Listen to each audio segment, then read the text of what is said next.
नमस्कार साथियों। ना रुकना है, ना थकना है, बस मेहनत करके लक्ष्य को पाना है। इसी उद्देश्य और मोटिवेशन के साथ हम लोग बात कर रहे हैं राजस्थान के भूगोल की। और राजस्थान के भूगोल के इस टेस्ट सीरीज में आज हम जो अंतिम टेस्ट 5 उसके 30 जो प्रश्न आपको उपलब्ध करवाए गए हैं, जिसकी पीडीएफ आपको सेंड की गई है, उन 30 प्रश्नों का एक साथ हम लोग सॉल्यूशन करने वाले हैं, ताकि हमारे राजस्थान के भूगोल को लेके कोई भी प्रश्न यदि परीक्षा में आता है तो गलत नहीं हो।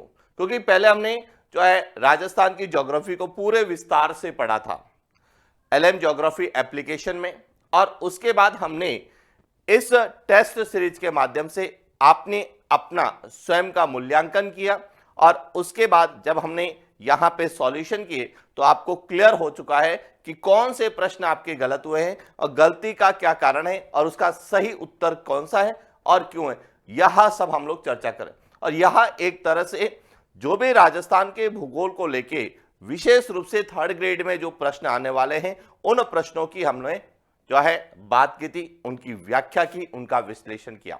आप में से कई विद्यार्थियों के मेरे पास आज मैसेज भी आए कि सर आपने जो टेस्ट सीरीज या जो ये टेस्ट यूट्यूब पे जो करवाए हैं, इसमें से कई प्रश्न हमें एग्जाम में देखने को मिले हैं, और वो आज ही जो संस्कृत डिपार्टमेंट का जो एग्जाम था उसमें भी जो है आपके प्रश्न आए। तो देखिए साथियों, मैं आपको बता देता हूं कि निश्चित रूप से ज्योग्राफी के जो प्रश्न है वह निश्चित है, केवल शब्दों का फेर है। शब्द बदलकर हर बार प्रश्न को पूछा जाता है, या शब्दों की जो है लैंग्वेज को इस तरह से लिखा जाता है कि विद्यार्थी को लगता है कि कहीं न कहीं प्रश्न नया है, या फिर कोई भी टॉपिक को वर्तमान संदर्भ में जोड़ के प्रश्न पूछे जाते हैं। तो इसीलिए जितने दिन आपके पास अभी 3rd ग्रेड एग्जाम को लेके शेष है, उन दिनों में आप सिलेबस के आधार पे जो भी आपको महत्वपूर्ण प्रश्न, पुराने प्रश्न मिलते हैं, नए प्रश्न मिलते हैं, उनकी तो कीजिए। साथ ही साथ दिन में एक बार कम से कम एक सब्जेक्ट का एक टॉपिक निश्चित रूप से तैयार कीजिए, और जो टॉपिक आपने तैयार किए हैं उनके अलावा जो शेष बचे हुए टॉपिक है उन पर फोकस कीजिए। निश्चित रूप से आपको सफलता मिलेगी, क्योंकि यही समय है आपके संघर्ष का। और इस समय जिन्होंने संघर्ष कर लिया, इस समय जो है एकाग्रचित्त होकर पूरे मनोयोग से जिन्होंने अध्ययन कर लिया, निश्चित रूप से उनको सफलता मिलेगी। तो शुरुआत करते हैं आज के इस सेशन की, और इस सेशन में पहला प्रश्न आप लोगों के लिए, निम्नलिखित में से उदय सागर झील में जल प्रवाहित करने वाली नदी है? ए गोमती, बी मंथा, सी आयड़, डी मसूरदी। अब देखिए उदय सागर झील, अब उदय सागर झील कहां है? तो उदय सागर झील उदयपुर में है। कहां पर है? उदयपुर में। और इस झील में जो जल लाने वाली नदी है उसका प्रारंभिक नाम है आयड़ नदी। कौन सी नदी लेके आती है? आयड़ नदी। और इस झील में गिरने के बाद, उदय सागर झील में गिरने के बाद आयड़ नदी जो है यह किस नाम से जानी जाती है? बेडच नदी के नाम से जानते हैं। और इसी झील नदी के किनारे जो है आहड़ सभ्यता की क्या की गई?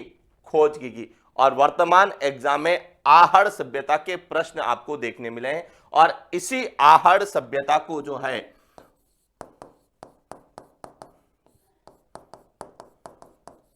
बनास संस्कृति के नाम से भी जाना जाता है। और यह प्रश्न सीटी के अंतर्गत पूछा गया है कि किस जो है सभ्यता को बनास संस्कृति कहा जाता है? तो आहड़ सभ्यता को ही बनास संस्कृति कहा जाता है, जिसका विकास बेडच नदी के किनारे उदयपुर में हुआ है। तो इसका सही उत्तर कौन सा है? वह है सी। गोमती नदी जो है यह अपना जल जयसमंद और राजसमंद झील में ले जाती है। मंथा नदी का जो जल है वह सांबर झील में जाता है, और मसूरदी जो अपना जल यह बुद्ध झील में ले जाती है। तो क्लियर हो चुका है कि कौन सी झील में किस नदी का पानी प्रवाहित होता है। चले आगे बात करते हैं अगले प्रश्न की। दजिया और चिमाता राजस्थान की किस जनजाति से सह संबंधित है? ए सहरिया भील, बी गरासिया भील, सी भील डामोर और डी मीणा भील। अब देखिए सबसे पहले तो दजिया और चिमाता है क्या? तो यहां राजस्थान में झूमिंग या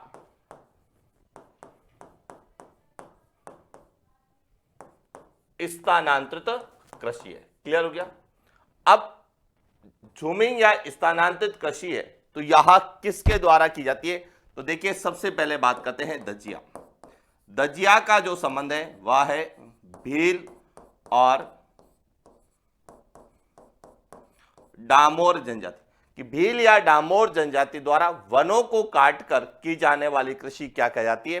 दजिया कहलाती है। और उसके बाद है दूसरी चिमाता। चिमाता इसका संबंध है भील जनजाति से कि भील जनजाति द्वारा वनों को जलाकर की जाने वाली कृषि क्या कहलाती है? चिमाता कहलाती है। तो इसलिए दजिया और भील इन दोनों का जो सह संबंध है वह कौन सी जनजातियों से? भील और डामोर जनजाति से। इसका सही उत्तर क्या है? वह सी है। अब समझना गरासिया। गरासिया जनजाति द्वारा जो स्थानांतरित या झूमिंग कृषि की जाती है उसे क्या कहा जाता है? वालरा कहा जाता है।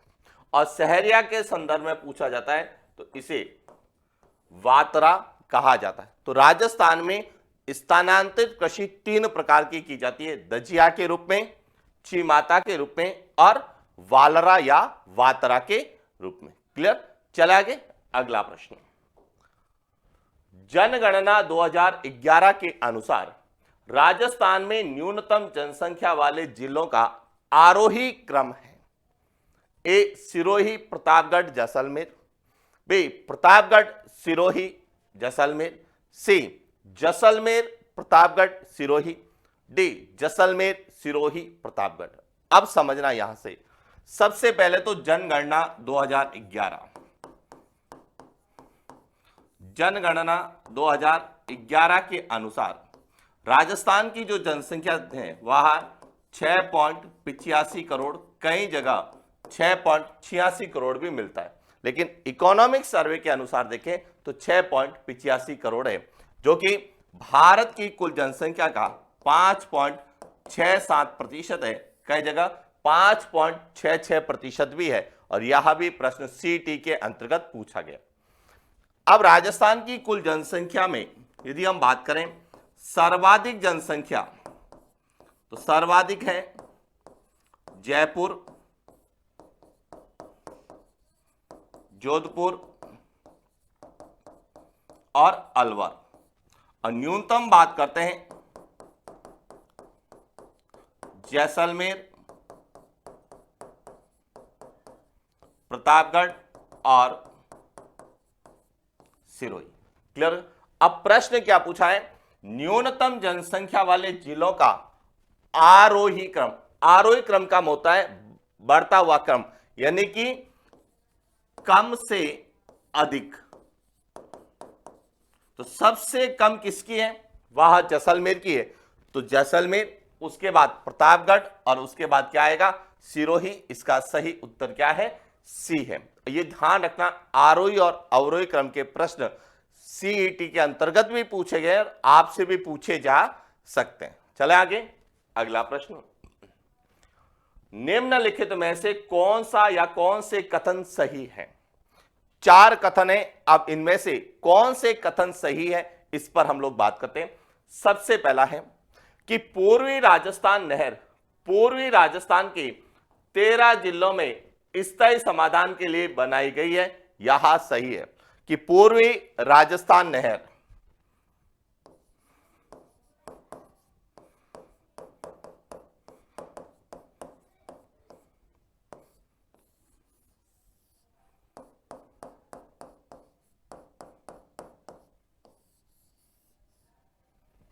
पूर्वी राजस्थान नहर परियोजना।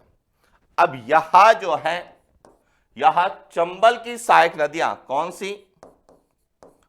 पार्वती, कुन्नू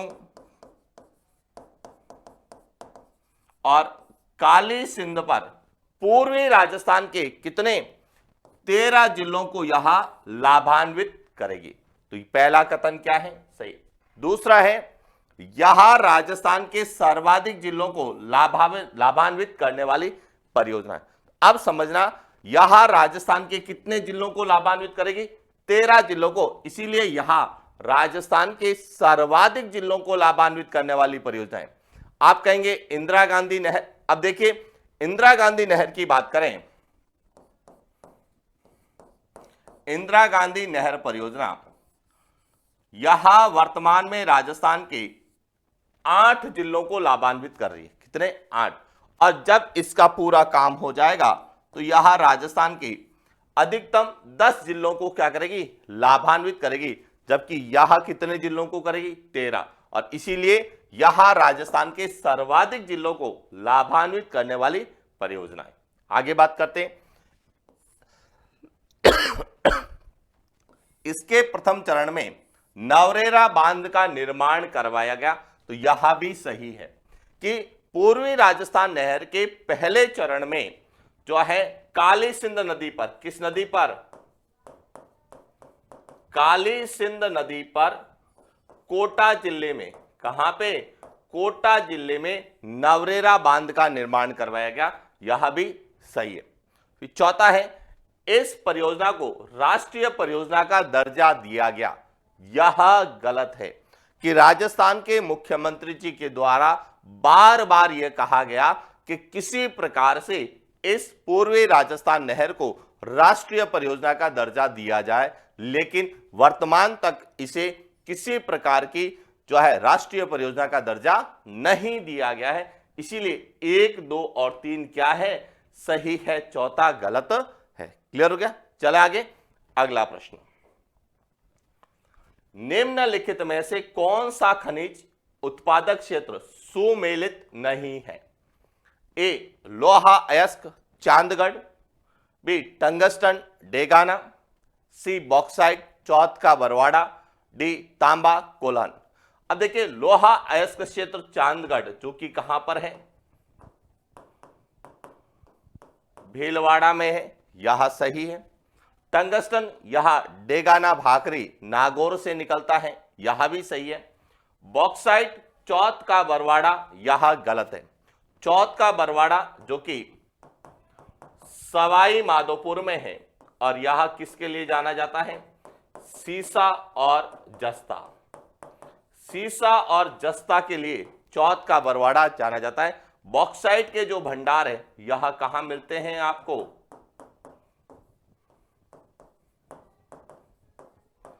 हाड़ौती के पठार में जो है बॉक्साइट के भंडार हैं। तो इसका सही उत्तर क्या है, सी है।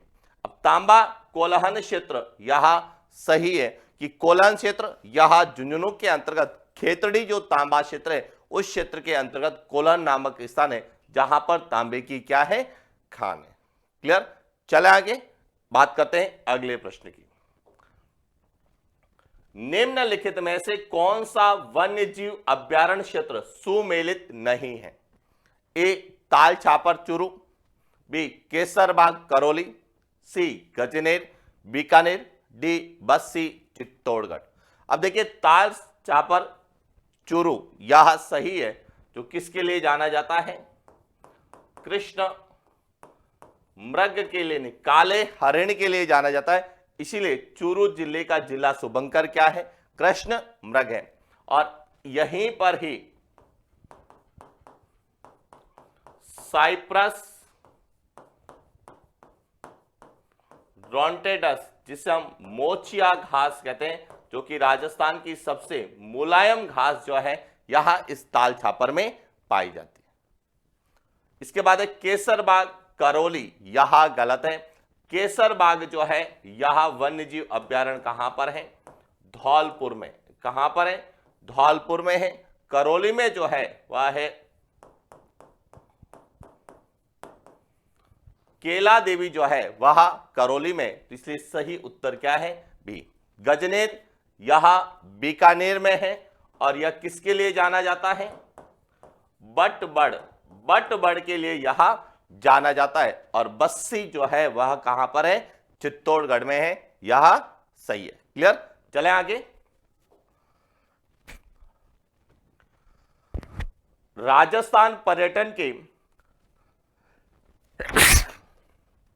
विपणन अभियान की टैगलाइन क्या है? यानी कि राजस्थान पर्यटन के विपणन अभियान की टैगलाइन क्या है? ए, जाने क्या दिख जाए। बी, रंगीलो राजस्थान। सी, पधारो मारे देश। D, colourful Rajasthan. अब देखिए यहां राजस्थान के विपणन अभियान, यहां आरटीडीसी राजस्थान पर्यटन विकास निगम द्वारा राजस्थान में पर्यटन के विकास के लिए चलाया गया एक अभियान है। और इसकी जो टैगलाइन, जो कि आरटीडीसी का क्या है? लोगो है, इसका सही उत्तर है वह है सी, पधारो मारा देश।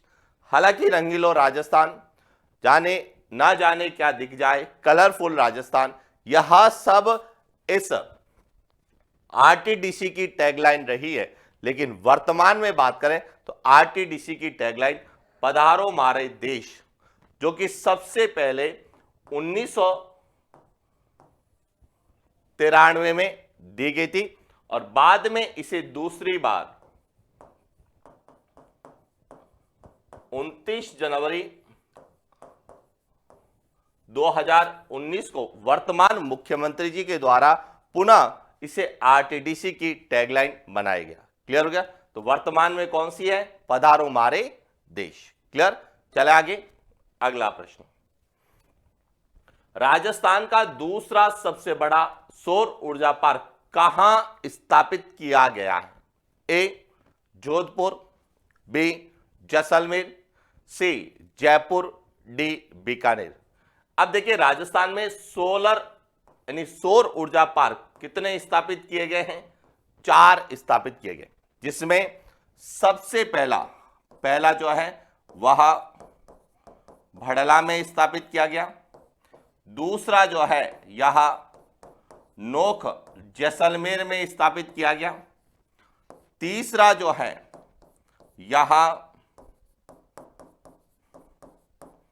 पोखरण फलोदी में स्थापित किया जाएगा। और चौथा जो है यह फतेहगढ़ जैसलमेर में स्थापित किया जाएगा। तो राजस्थान का दूसरा जो है सोलर पार्क कहां स्थापित किया गया है? तो इसका सही उत्तर है नोक। और नोक किस जिले में है? जैसलमेर में है। इसका सही उत्तर है बी। पहला पूछा जाता है कि राजस्थान का पहला या भारत का सबसे बड़ा या विश्व का सबसे बड़ा कौन सा है? तो वह है भड़ला।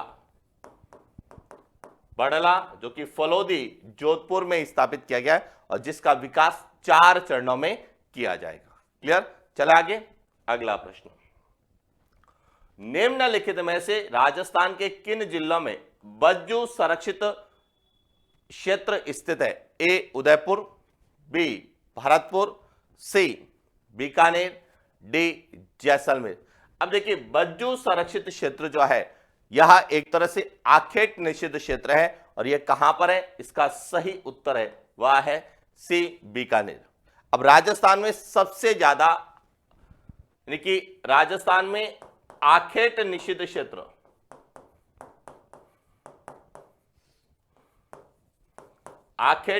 क्षेत्र कितने हैं? 33, जिसमें सर्वाधिक जो है 7 यहां कहां पे?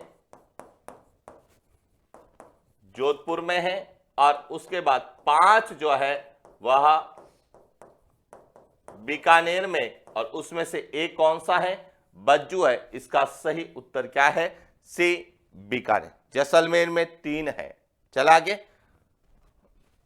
अगला प्रश्न, निम्नलिखित में से डामोर जनजाति की अर्थव्यवस्था का मुख्य आधार क्या है? ए, शिकार करना। बी, पशुपालन। सी, कृषि कार्य। डी, मत्स्य पालन। अब देखिए डामोर जनजाति जो कि कहां रहती है?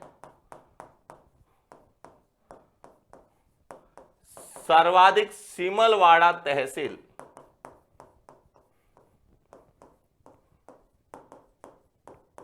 डूंगरपुर में निवास करती। और यह जनजाति जो है यह सर्वाधिक कौन सी कृषि करती है? दजिया करती है। और इसीलिए डामोर जनजाति की अर्थव्यवस्था का जो मुख्य आधार है वह क्या है? वह है सी, कृषि कार्य। और इनके द्वारा जो है वनों को काटकर जो कृषि की जाती है उसे क्या कहा जाता है? दजिया कहा जाता है। और दजिया जो है यह एक तरह से स्थानांतरित या झूमिंग कृषि है, जो कि भील जनजाति और डामोर दोनों जनजाति द्वारा किया जाता है। और इसके अंतर्गत मैदानी वनों को काटकर की जाने वाली यह कृषि भी है, जिसे हम अंग्रेजी में स्लैश के नाम से जानते हैं।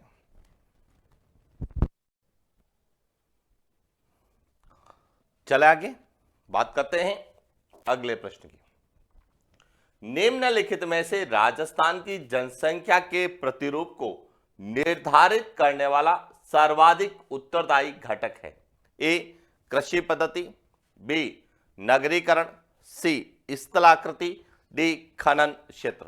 अब समझना यहां से कि राजस्थान की जनसंख्या के प्रतिरूप को निर्धारित, देखिए जनसंख्या का प्रतिरूप यानी कि जिसे हम कहते हैं कि जनसंख्या का वितरण, यह भौगोलिक उच्चावच पर, जल की उपलब्धता पर, खनन क्षेत्रों पर, नगरीकरण पर, मिट्टी, इन सब पर निर्भर करता है। लेकिन बात करते हैं हम राजस्थान की, कि राजस्थान में जनसंख्या का जो प्रतिरूप है यह सबसे ज्यादा किस पर निर्भर करता है, या प्रतिरूप को निर्धारित करने वाला सर्वाधिक उत्तरदायी घटक कौन सा है? तो ध्यान रखना, राजस्थान में जनसंख्या का वितरण स्थल आकृति पर सर्वाधिक निर्भर करता है। और इसीलिए इसका सही उत्तर क्या है? सी है। क्योंकि जहां पर मरुस्थलीय क्षेत्र है वह सबसे बड़ा भौतिक प्रदेश है, लेकिन जनसंख्या का निवास कम है। वहीं मैदानी क्षेत्र जो दूसरा सबसे बड़ा भौतिक प्रदेश है, लेकिन वहां पर जनसंख्या सबसे ज्यादा है। तो यह ध्यान रखना, राजस्थान में जनसंख्या का वितरण या जनसंख्या का प्रतिरूप किससे निर्धारित होता है? स्थल आकृति से निर्धारित होता है। क्लियर? चले आगे अगला पॉइंट। निम्नलिखित में से लाखेरी इंद्रगढ़ क्षेत्र किसके लिए प्रसिद्ध है? ए, चूना पत्थर, बी, अब्रक, सी, बॉक्साइट, डी, डोलामाइट। अब देखिए लाखेरी इंद्रगढ़ यह कहां पर है? यह बूंदी में। और लाखेरी जो है यहां पर राजस्थान की प्रथम सीमेंट कारखाने की स्थापना 1915 में की गई थी। और सीमेंट बनाने के लिए किसकी आवश्यकता होती है? कच्चे माल के रूप में चूना पत्थर की आवश्यकता होती है। इसीलिए लाखेरी इंद्रगढ़ क्षेत्र यह किसके लिए प्रसिद्ध है? चूना पत्थर के लिए प्रसिद्ध है।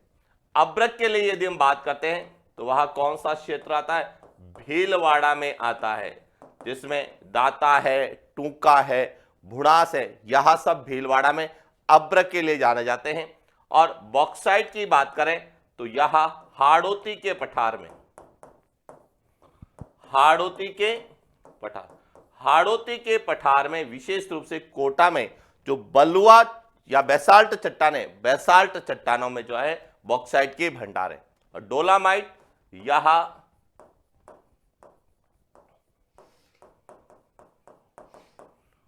उदयपुर, राजसमंद, चित्तौड़गढ़ इन जिलों में पाया जाता है। क्लियर? चले आगे अगला प्रश्न। निम्नलिखित में से राजस्थान में सर्वाधिक वार्षिक तापांतर वाला जिला है? ए, झालावाड़, बी, चूरू, सी, जैसलमेर, डी, सिरोही। अब देखिए वार्षिक तापांतर का सीधा संबंध है कि वर्ष का सबसे गर्म महीना और वर्ष के सबसे ठंडे महीने के जो है तापमान का अंतर वार्षिक तापांतर कहलाता है। तो यदि हम राजस्थान की बात करें तो राजस्थान में सबसे गर्म जिला कौन सा है? यहां चुरू है, और राजस्थान का सबसे ठंडा जिला, तो यहां भी कौन सा आता है? चुरू आता है। तो इसका मतलब गर्मियों में सबसे ज्यादा तापमान कहां का दर्ज किया जाता है? चुरू का। और सर्दियों में सबसे कम तापमान कहां का दर्ज किया जाता है? चुरू का। इसका मतलब दोनों के तापमान का अंतर सबसे ज्यादा कहां आएगा? वह चुरू में आएगा, जिसे हम क्या कहते हैं? वार्षिक तापांतर कहते हैं। इसका सही उत्तर क्या है? बी। अब कई विद्यार्थी जैसलमेर लिख रहे हैं। अब समझना, जैसलमेर जो है यहां सर्वाधिक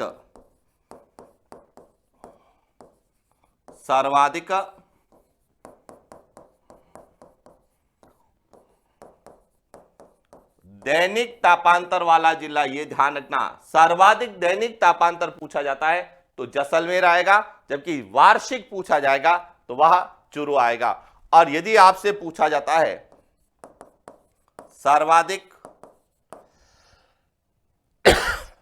या न्यूनतम,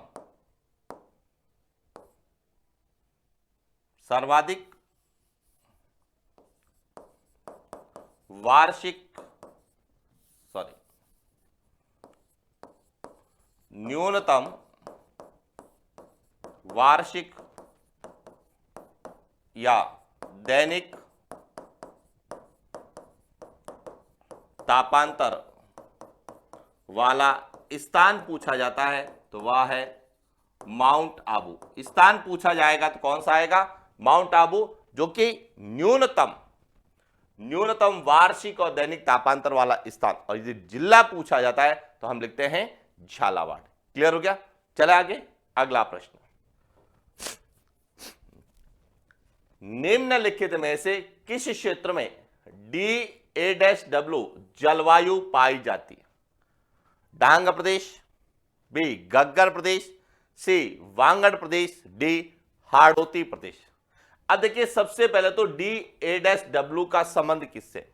तो थॉर्नवेट ने, किसने? थॉर्नवेट ने राजस्थान को 4 जलवायु प्रदेशों में विभाजित किया, जिसमें EA-D, DB-W, DA-W और CA-W। अब EA-W इसमें कौन सा क्षेत्र आता है? तो अधिकांश भाग किसका आता है? जैसलमेर का। क्लियर? अब इसमें जो है यहां बीकानेर, गंगानगर, हनुमानगढ़ और चुरू का भाग आता है। इसका मतलब गंगानगर और हनुमानगढ़, जिसे हम क्या बोलते हैं? गग्गर प्रदेश। तो गग्गर प्रदेश तो किस में आ गया? DB-W के अंतर्गत आ गया। तो यह तो बाहर हो गया। इसके बाद इसके अंतर्गत आता है अरावली और पूर्वी राजस्थान। अब समझना, डांग प्रदेश इसमें DA-W, क्योंकि डांग प्रदेश में जो है सवाई माधोपुर, करौली और धौलपुर, यह 3 जिले आते हैं जो कि पूर्वी राजस्थान के, और पूर्वी राजस्थान या राजस्थान में सबसे ज्यादा जो है जलवायु है, प्रदेश है, वह कौन सा है? DA-W। इसलिए इसका सही उत्तर क्या है? ए है।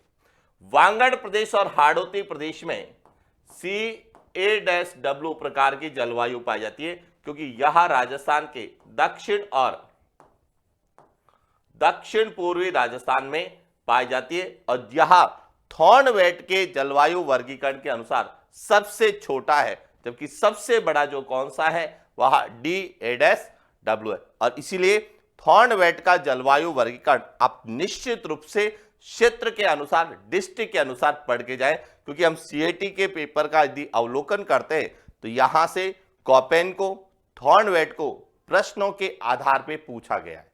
क्लियर हो गया? चले आगे, अगला प्रश्न। निम्नलिखित में से किस समूह में दैली क्रम की चट्टानों का विस्तार नहीं है?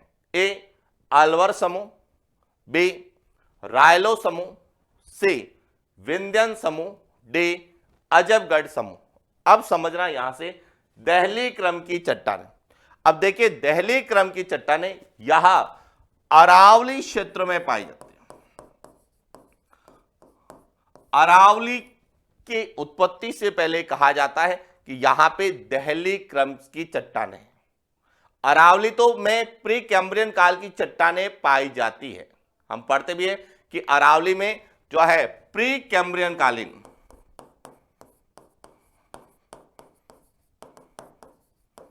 प्री कैम्ब्रियन कालीन चट्टानें पाई जाती, लेकिन अरावली से पहले यहां पे दहली क्रम की चट्टानों का विस्तार था। और दहली क्रम की चट्टानें राजस्थान में 3 भागों में बटी थी। एक तो अलवर समूह में, एक रायलो समूह में, और एक अजबगढ़ समूह में। तो विंध्यन समूह का संबंध जो है वह दहली क्रम की चट्टानों से नहीं है। विंध्यन समूह का संबंध है वह है विंध्यन क्रम की चट्टानें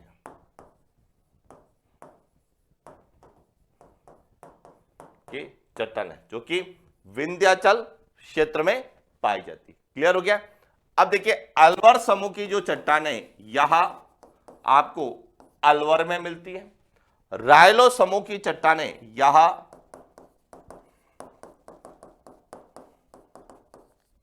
बाड़मेर, जैसलमेर में मिलती है। और अजबगढ़ की समूह की चट्टानें यहां राजस्थान के सिरोही जिले में मिलती है। इसीलिए यहां भी कई बार प्रश्न पूछा जाता है कि राजस्थान में अजबगढ़ समूह की चट्टानें कहां पाई जाती है। तो यहां सिरोही और उसके आसपास के क्षेत्र में पाई जाती है। मुख्य रूप से यह कहां मिलेगी, सिरोही में मिलेगी। क्लियर। चले आगे, अगला प्रश्न। निम्नलिखित में से राजस्थान के त्रिवेणी संगम का कौन सा युग्म असुमेलित है। अब देखिए राजस्थान में 4 त्रिवेणी संगम है। त्रिवेणी संगम का मतलब है ऐसा स्थान जहां पे 3 नदियां आकर मिलती है। देखिए सबसे पहले है बनास, बेड़च और मैनाल। बनास, बेड़च और मैनाल का जो त्रिवेणी संगम है वह बिगोद, भीलवाड़ा में है, यह सही है। दूसरा है बनास, डाई और खारी। इन तीनों का त्रिवेणी संगम राजमहल, टोंक में है, यह भी सही है। सी है सोममाही, जाखम। इन तीनों का जो त्रिवेणी संगम वह मानगढ़ में नहीं है, इनका संगम है वह है बेणेश्वर, डूंगरपुर में। कहां पर है, बेणेश्वर डूंगरपुर में है, जहां पे माघ पूर्णिमा को विशाल मेला भरता है और जिसे क्या कहा जाता है, आदिवासियों का कुंभ कहा जाता है। जबकि मानगढ़ जो है यह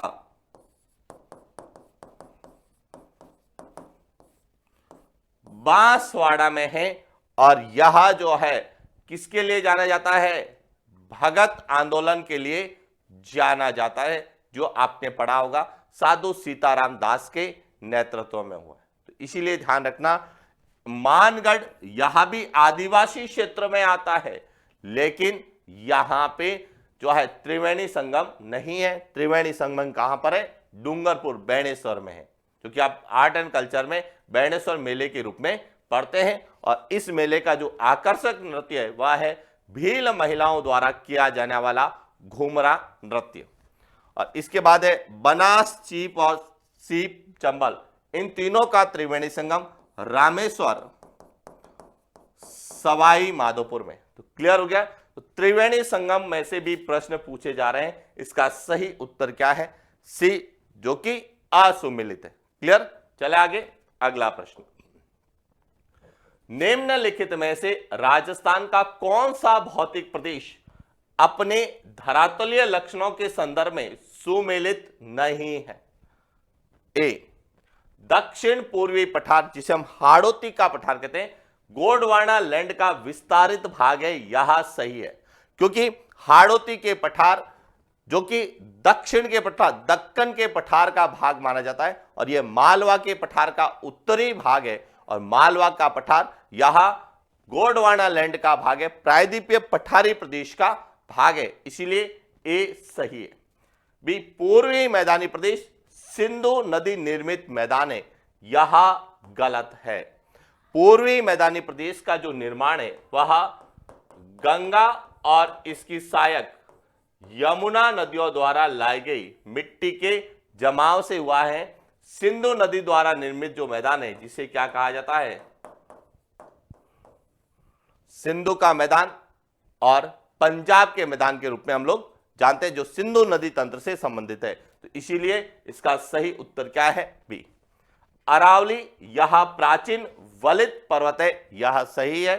और थार का मरुस्थल यह 33 सागर का अवशेष है, यह भी क्या है, सही है। क्लियर हो गया। तो आपको पता होना चाहिए राजस्थान के भौतिक प्रदेशों की उत्पत्ति या निर्माण किस काल में या किससे हुआ है। कई बार तो कालखंड पूछा जाता है, और तो कई बार क्या पूछा जाता है, किससे संबंधित है। क्लियर। चले आगे, अगला प्रश्न। कथन 1, अरावली पर्वतमाला को महान भारतीय जल विभाजक रेखा कहा जाता है। कारण 2, अरावली पर्वतमाला निकटवर्ती क्षेत्र में मरुस्थलीकरण के प्रसार को सीमित करती है।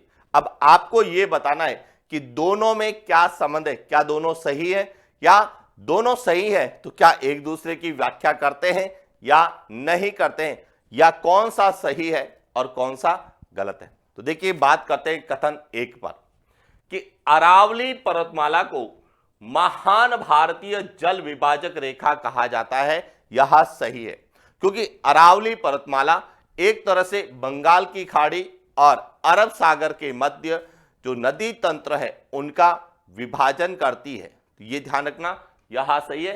अरब सागरीय नदी तंत्र और बंगाल की खाड़ी नदी तंत्र का विभाजन भी करती है। क्लियर। अरावली पर्वतमाला निकटवर्ती क्षेत्र में मरुस्थलीकरण के प्रसार को सीमित करती है, यह भी सही है, क्योंकि जो पश्चिम में जिसे थार का मरुस्थल कहते हैं, इसके पूर्वी प्रसार को क्या करती है, नियंत्रित करती है, पूर्व में जाने से रोकती है। तो दोनों ही क्या है, सही है, लेकिन दोनों एक दूसरे की व्याख्या नहीं करते, क्योंकि इसका जो संबंध है वह अपवा तंत्र को अलग करने से है, जबकि इसका संबंध जो है वह मरुस्थलीकरण को रोकने से। इसीलिए 1 और 2 दोनों सही है, लेकिन एक दूसरे की व्याख्या नहीं करते हैं। इसका सही उत्तर क्या है, बी इसका सही उत्तर है। क्लियर। चले आगे, बात करते हैं अगले प्रश्न की। राजस्थान की अंतरराष्ट्रीय सीमा पर स्थित जिलों का दक्षिण से उत्तर क्रम बताइए। अब देखिए, अंतरराष्ट्रीय सीमा, यदि हम राजस्थान की अंतरराष्ट्रीय सीमा की बात करें तो इस तरह से आपको दिखाई देती है, जो कि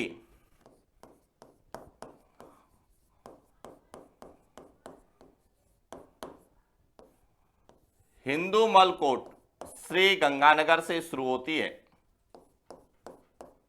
और कहां तक है, बाड़मेर तक। कितनी है, 1070 किलोमीटर। अब इसमें राजस्थान के 4 जिले हैं, एक गंगानगर है, बीकानेर है, जैसलमेर है और बाड़मेर है। अब प्रश्न पूछा गया है दक्षिण से उत्तर, तो दक्षिण से उत्तर यदि हम क्रम बात करेंगे तो सबसे पहले कौन सा आएगा, बाड़मेर आएगा, दूसरा कौन सा आएगा, जैसलमेर, फिर बीकानेर, और उसके बाद क्या आएगा, गंगानगर। इसका सही उत्तर क्या है, सी। यदि उत्तर से दक्षिण पूछा जाए तो गंगानगर, बीकानेर, जैसलमेर और बाड़मेर आएगा। और कई बार आरोही या अवरोही क्रम पूछे तो ध्यान रखना, सबसे ज्यादा 464, फिर 228, 210 ए, और इस तरह से ध्यान रखना, राजस्थान में सबसे कम बीकानेर की सीमा लगती है। तो यहां सबसे ज्यादा, दूसरा या तीसरा, यहां क्या कहलाता है,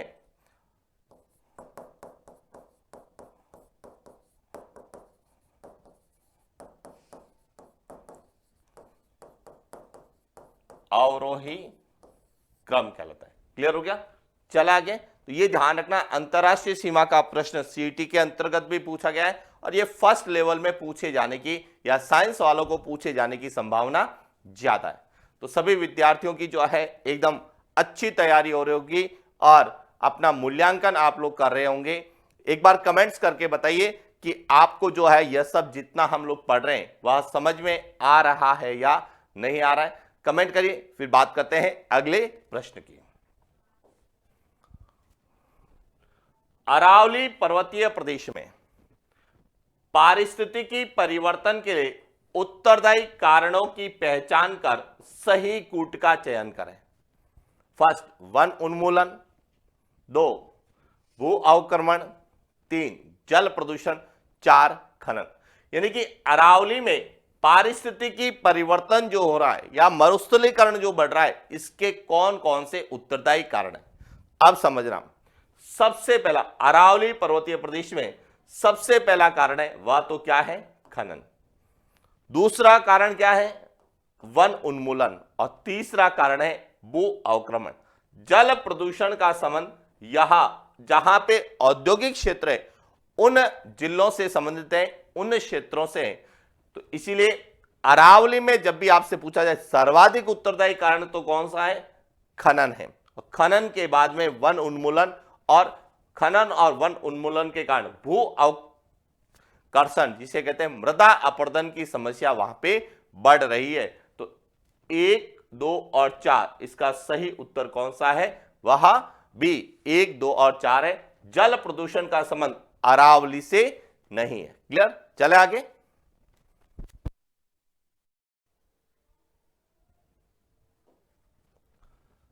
जनगणना 2011 के अनुसार कौन सा युग्म सुमेलित है। ए ग्रामीण साक्षरता दर 61.4%, बी शहरी साक्षरता दर 79.2%, सी ग्रामीण जनसंख्या वृद्धि दर 29% और डी शहरी जनसंख्या वृद्धि दर 19%। अब यहां समझना कौन सा युग्म सुमेलित है। अब सबसे पहले हम बात करते हैं ग्रामीण साक्षरता दर। अब राजस्थान की जो ग्रामीण साक्षरता दर है वह कितनी है, 61.4% है। यहां क्या है, सही है। बी शहरी साक्षरता दर 79.2%, यहां गलत है। शहरी साक्षरता दर यहां 79.7% है, जबकि 79.2 यहां राजस्थान में पुरुष साक्षरता दर है। और ग्रामीण जनसंख्या वृद्धि दर यहां 29% नहीं है, 19% है। और शहरी जनसंख्या वृद्धि दर 19% नहीं है, 29% है। तो ये ध्यान रखना कि कौन सा युग्म, ये प्रतिशत वाले या सुमेलित करने वाले पूछे जाते हैं। अब देखिए, जो आपको प्रश्न पत्र दिया गया है उसमें जो है यहां पे नहीं है लिखा हुआ है, तो उसको करेक्शन कर देना। कौन सा युग्म सुमेलित है यह आपको बताना है। क्लियर हो गया? चला आगे। अगला प्रश्न, निम्नलिखित में से कौन सा जिला युग्म कृषि जलवायु खंड 4th बी में शामिल है। ए कोटा बूंदी, बी डूंगरपुर बांसवाड़ा, सी चित्तौड़गढ़ भीलवाड़ा, डी अलवर भरतपुर। अब देखिए, जब हम राजस्थान के कृषि जलवायु खंड की बात करते हैं, अब यहां पे समझना 5 जलवायु खंड को 10 कृषि जलवायु खंड में विभाजित किया, यानी कि कितने, 10 कृषि जलवायु खंड है, जिसमें first A, first B, first C, second A, second B, third A, third B, fourth A, fourth B और फिफ्थ। क्लियर? अब सबसे पहले बात करते हैं कोटा बूंदी। कोटा बूंदी यह हाड़ौती के अंतर्गत आते हैं और यह किसका भाग है, फिफ्थ का भाग है। यानी कि कोटा बूंदी कौन से कृषि जलवायु खंड में आते हैं, फिफ्थ के अंतर्गत आते हैं। इसके बाद है डूंगरपुर बांसवाड़ा। डूंगरपुर बांसवाड़ा जो है यहां फोर्थ बी के अंतर्गत आते हैं और यहां फोर्थ बी यहां राजस्थान का सबसे छोटा कृषि जलवायु खंड है, जिसमें उदयपुर, डूंगरपुर, बांसवाड़ा और प्रतापगढ़ यह 4 जिले आते हैं। चित्तौड़गढ़ भीलवाड़ा यह फोर्थ ए के अंतर्गत आते हैं, जिसमें चित्तौड़गढ़ है, भीलवाड़ा है, राजसमंद जिले शामिल है। और अलवर और भरतपुर की यदि हम बात करें तो यह जो है यह थर्ड बी के अंतर्गत आते हैं। तो इसीलिए 10 कृषि जलवायु खंड उनको क्या कहा जाता है और उसमें कौन कौन से डिस्ट्रिक्ट आते हैं, यहां आप निश्चित रूप से पढ़ के जाएं, क्योंकि कर्मचारी चयन बोर्ड के द्वारा कृषि जलवायु खंड को लेके प्रश्न पूछे जा रहे हैं। हालांकि कृषि जलवायु खंड का जो है टॉपिक हमारे सिलेबस में डायरेक्ट नहीं लिखा हुआ मिलता है, लेकिन कृषि और जलवायु के संदर्भ में कृषि जलवायु खंड हमें एग्जाम में पूछ लिए जाते हैं और इकोनॉमिक सर्वे के आधार पर भी पूछे जाते हैं। क्लियर हो गया, चला गया। और एसएसटी वाले तो विशेष रूप से कृषि जलवायु खंड निश्चित रूप से पढ़ के जाए। अगला प्रश्न, निम्नलिखित में से पश्चिमी राजस्थान में अल्प वर्षा के लिए उत्तरदायी कारण की पहचान कर सही कूट का चयन करें। ए, अरावली की दिक् स्थिति, 2, अरावली का वृष्टि छाया प्रदेश, 3, बालू का स्तूपों की प्रधानता, 4, महाद्वीपीयता। अब देखिए यदि हम बात करें यहां राजस्थान में अरावली का इस तरह से विस्तार है। अरावली के जो पूरब में 50 से अधिक बारिश होती है और अरावली के पश्चिम में यहां पे +50 और यहां पर -50। इसका मतलब है अरावली की जो स्थिति है वहां राजस्थान की जलवायु को सबसे ज्यादा प्रभावित करती है और जो अरब सागरीय मानसून है वह इस अरावली के समांतर राजस्थान को क्या कर जाता है, पार कर जाता। कौन सा? अरब सागरीय मानसून। और इसको हम कहते हैं अरावली की दिक् स्थिति। और अरावली की दिक् स्थिति यहां अरब सागरीय मानसून से पश्चिमी राजस्थान में वर्षा नहीं होने के उत्तरदायी कारण में एक है। दूसरा है अरावली का वृष्टि छाया प्रदेश। अब यहां पूरा जो क्षेत्र है यहां अरावली का वृष्टि छाया प्रदेश कहलाता है और किसके लिए कहलाता है? बंगाल की खाड़ी शाखा। बंगाल की खाड़ी शाखा के संदर्भ में जो है पश्चिमी राजस्थान वृष्टि छाया प्रदेश है। और वृष्टि छाया प्रदेश का मतलब कि जहां पे बादल तो छाए रहते हैं लेकिन वर्षा नहीं होती है। और अरावली के वृष्टि छाया प्रदेश में होने के कारण यहां पे बारिश क्या होती है? कम होती है। यह भी सही है। इसके बाद है बालू का स्तूपों की प्रधानता। अब देखिए बालू का स्तूपों की प्रधानता यह जलवायु को किसी प्रकार से प्रभावित नहीं करती है, वर्षा को प्रभावित नहीं करती है, इसीलिए इसका संबंध अल्प वर्षा से नहीं है। और महाद्वीपीयता का मतलब है समुद्र से दूरी।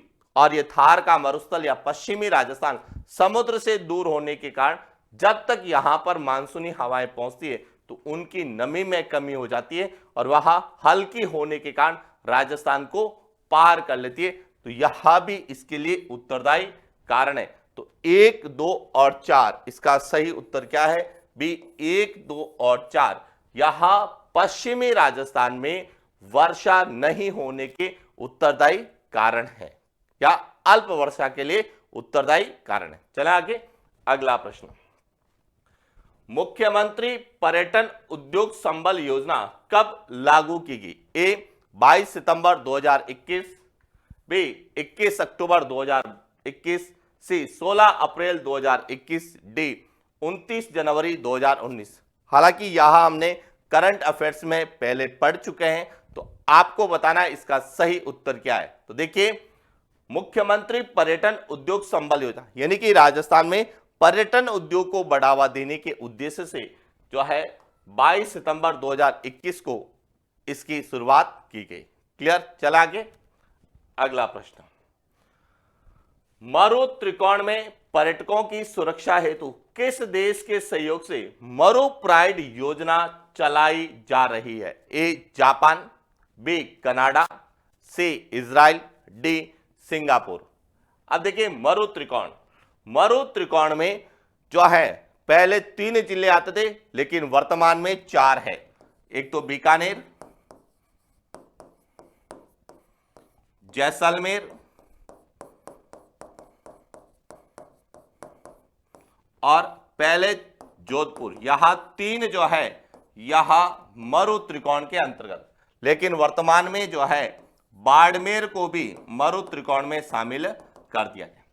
अब यहां पर पर्यटकों की सुरक्षा के लिए मरु प्राइड योजना चलाई जा रही है और वह किस देश के सहयोग से चल रही है? इसका सही उत्तर है ए जापान के सहयोग से। अब ध्यान रखना, जापान की जो जाइका नाम सुना होगा, जाइका के सहयोग से राजस्थान में कई योजनाएं चल रही है। और पहले भी मैंने बात की है कि जो बाह्य सहायता से जो योजनाएं चल रही है, चाहे वह जापान के सहयोग से हैं, चाहे विश्व बैंक के सहयोग से है, चाहे न्यू डेवलपमेंट बैंक या एशियन विकास बैंक के सहयोग से जो चल रही है, उनको आप निश्चित रूप से पढ़ के जाएं। क्लियर? चले आगे अगला प्रश्न। भीलवाड़ा से टोंक के मध्य बनास नदी द्वारा निर्मित उपजाऊ प्रदेश को किस नाम से जाना जाता है? ए रोही का मैदान, बी मालपुरा का मैदान, सी खैराड़ प्रदेश, डी पीडमांट का मैदान। अब देखिए भीलवाड़ा से टोंक के जो बीच है उस क्षेत्र को क्या कहा जाता है? माल खैराड़ या खैराड़ प्रदेश कहा जाता है। इसका सही उत्तर क्या है? सी। और इसी क्षेत्र में जो है कौन सी बोली बोली जाती है? खैराड़ी बोली बोली जाती है। खैराड़ प्रदेश के कारण यहां पर कौन सी बोली बोलते हैं? खैराड़ी बोली बोलते हैं। अब रोही का मैदान यहां बाणगंगा नदी द्वारा निर्मित मैदान है जो कि कहां पर है? जयपुर से भरतपुर के मध्य है। और मालपुरा करौली का जो मैदान है यहां बनास बेसिन का उत्तरी भाग है जो कि बनास बाणगंगा बेसिन के अंतर्गत आता है। और पीडमांट का मैदान यहां बनास नदी द्वारा निर्मित क्षेत्र है जो कि देवगढ़ राजसमंद से भीलवाड़ा के मध्य स्थित है। इसलिए राजस्थान के जो भौतिक प्रदेश है उनका विस्तार क्षेत्र आपको पता होना चाहिए कि कहां से कहां तक वह विस्तृत है। क्लियर? चले आगे अगला प्रश्न। राजस्थान में सर्वाधिक क्षेत्र पर निम्न में से कौन सी मृदा पाई जाती है? ए इंसेप्टिसॉल एवं एल्फिसॉल, बी एरिडिसॉल एवं एंटीसॉल, सी इंसेप्टिसॉल एंड वर्टिसॉल, डी वर्टिसॉल एवं एल्फिसॉल। अब देखिए राजस्थान के सर्वाधिक क्षेत्र, अब सबसे पहले तो आपको यह पता होना चाहिए राजस्थान का सर्वाधिक क्षेत्र किसका है। तो देखिए राजस्थान में सबसे ज्यादा है पश्चिमी मरुस्थलीय प्रदेश। पॉइंट क्लियर हो गया? सबसे बड़ा भौतिक प्रदेश कौन सा है? पश्चिमी मरुस्थलीय प्रदेश। अब पश्चिमी मरुस्थलीय प्रदेश में कौन सी जलवायु पाई जाती है? एक तो शुष्क जलवायु पाई जाती है और एक कौन सी पाई जाती है? अर्ध शुष्क पाई जाती है। क्लियर? शुष्क जलवायु में जो है कौन सी? एरिडिसॉल जो है मिट्टी पाई जाती है। और शुष्क और अर्ध शुष्क की बात करें तो यहां पे आपको कौन सी मिलती है? एंटीसॉल मिट्टी का विस्तार है। इसलिए एंटीसॉल और एरिडिसॉल यहां पश्चिमी मरुस्थलीय प्रदेश में पाई जाती है। इसीलिए राजस्थान में सर्वाधिक विस्तार कौन सा है? एरिडिसॉल और एंटीसॉल का। एल्फिसॉल यहां पूर्वी मैदानी प्रदेश में पाई जाती है और वर्टिसॉल यहां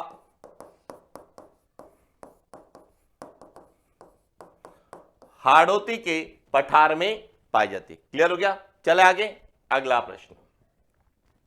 निम्नलिखित में से किस प्रकार की मिट्टी में सर्वाधिक जल धारण का गुण पाया जाता है? ए लाल मिट्टी, बी जलोढ़ मिट्टी, सी रेगुर मिट्टी, डी लेटेराइट मिट्टी। अब देखिए हम बात करते हैं राजस्थान की। तो राजस्थान में जो है सर्वाधिक जल धारण जो है वह काली मृदा में, और सर्वाधिक जल धारण के कारण ही काली मृदा को जो है हम क्या कहते हैं? रेगुर मृदा कहते हैं। तो इसका सही उत्तर क्या है? सी। और रेगुर मृदा में सबसे ज्यादा किसका उत्पादन होता है? कपास का, इसीलिए इसे क्या कहते हैं? कपासी मृदा भी कहा जाता है।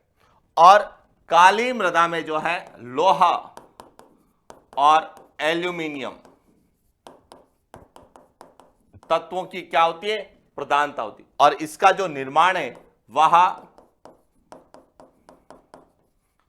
ज्वालामुखी लावा के विखंडन से, कि ज्वालामुखी लावा की जब चट्टानें टूटती है तो वह किस मिट्टी का निर्माण करती है? काली मिट्टी का निर्माण करती है, जिसमें लोहा और एल्यूमिनियम तत्वों की प्रधानता होती है। लाल मिट्टी में लोहा ऑक्साइड, लोहा तत्व या लोहा ऑक्साइड की प्रधानता होती है, और इसमें सबसे ज्यादा किसका? मक्का का उत्पादन होता है। और जलोढ़ मिट्टी यह एक विकसित मृदा है, और विकसित मृदा होने के कारण यह सर्वाधिक क्या होती है? उपजाऊ होती है। और जहां पे जलोढ़ मिट्टी है वहां पर खाद्यान्न का सबसे ज्यादा क्या होता है? उत्पादन होता है। और लेटेराइट मिट्टी जो कि मुख्य रूप से सबसे ज्यादा केरल में पाई जाती है, राजस्थान में इसका विस्तार नहीं है। क्लियर? चले आगे, अगला प्रश्न। राजस्थान में होने वाली वर्षा के लिए उत्तरदायी ग्रीष्मकालीन मानसूनी पवनें किस महासागर से आती है? ए प्रशांत महासागर, बी अटलांटिक महासागर, सी हिंद महासागर, डी भूमध्य सागर। अब देखिए ग्रीष्मकालीन मानसून कौन सा है? दक्षिण पश्चिम मानसून। और दक्षिण पश्चिम मानसून की उत्पत्ति कहां होती है? हिंद महासागर में होती है। कहां होती है? हिंद महासागर में। इसका सही उत्तर क्या है? सी। और यही मानसून जो है राजस्थान में दो शाखा के रूप में आता है, एक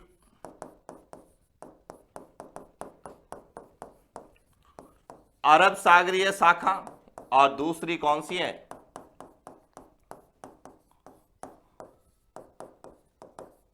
बंगाल की खाड़ी शाखा के रूप में आता है। क्लियर हो गया? अब देखिए भूमध्य सागर से किसकी उत्पत्ति होती है? पश्चिमी विक्षोभों की उत्पत्ति होती है। और यही पश्चिमी विक्षोभ शीत ऋतु में, कब? शीत ऋतु में राजस्थान में वर्षा के लिए उत्तरदायी है, जिसे क्या कहा जाता है?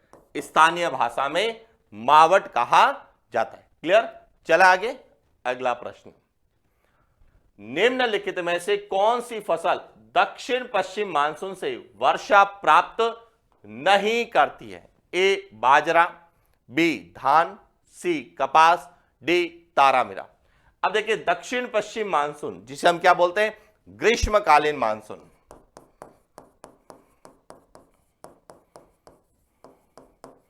ग्रीष्मकालीन मानसून। अब यहां पे समझना, दक्षिण पश्चिम मानसून या ग्रीष्मकालीन मानसून से वर्षा प्राप्त करने वाली फसल कौन सी है? खरीफ की फसल है, जो कि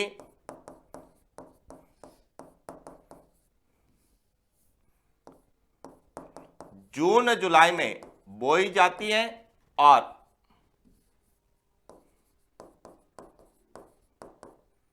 अक्टूबर नवंबर में वह काटी जाती है। तो देखिए बाजरा यह खरीफ की फसल है, धान यह भी खरीफ की फसल है और कपास यहां भी खरीफ की फसल है, जबकि तारामीरा यहां रबी की फसल है। कौन सी? रबी की फसल है, जो कि किससे? मावट से वर्षा प्राप्त करती है। इसका सही उत्तर क्या है? डी है। क्लियर हो गया? तो यह था हमारा सेशन जिसमें हमने राजस्थान भूगोल के जो 5 टेस्ट आपको प्रोवाइड करवाए गए, जिसमें 1 से 4 तक 50-50 क्वेश्चन के टेस्ट थे, जबकि 5वां टेस्ट हमने 30 प्रश्नों का रखा, उसका आज हमने सॉल्यूशन किया। और इसी के साथ हमारे द्वारा जितने भी टेस्ट आपको प्रोवाइड करवाए गए थे, 5 टेस्ट, जिसकी पीडीएफ जो है ज्योग्राफी LM ज्योग्राफी एप्लीकेशन में अपलोड कर दी गई थी, आपने उसका प्रिंट निकालकर स्व मूल्यांकन भी क्या होगा और साथ ही साथ जो है उनके सही उत्तर क्या है और किस तरह से प्रश्न हमें और पूछे जा सकते हैं, उनके बारे में हमने विस्तार से अध्ययन किया। और इसी तरह से या इस प्रकार से राजस्थान भूगोल का जो यह हमारा एक छोटा सा 7-8 दिन 9 दिन का जो एक सेशन था, उसमें हमने राजस्थान भूगोल के जितने भी प्रश्न जो एग्जाम ओरिएंटेड पूछे जाने की संभावना है, उनको हमने पूरा किया। तो ये था हमारा सेशन और इसी के साथ राजस्थान भूगोल की जो है टेस्ट जिसका सॉल्यूशन हमने कंप्लीट कर दिया है, वह पूरा होता है। और इसी तरह से हम आप लोगों के साथ निरंतर बने रहेंगे। इन्हीं शुभकामनाओं के साथ थैंक यू।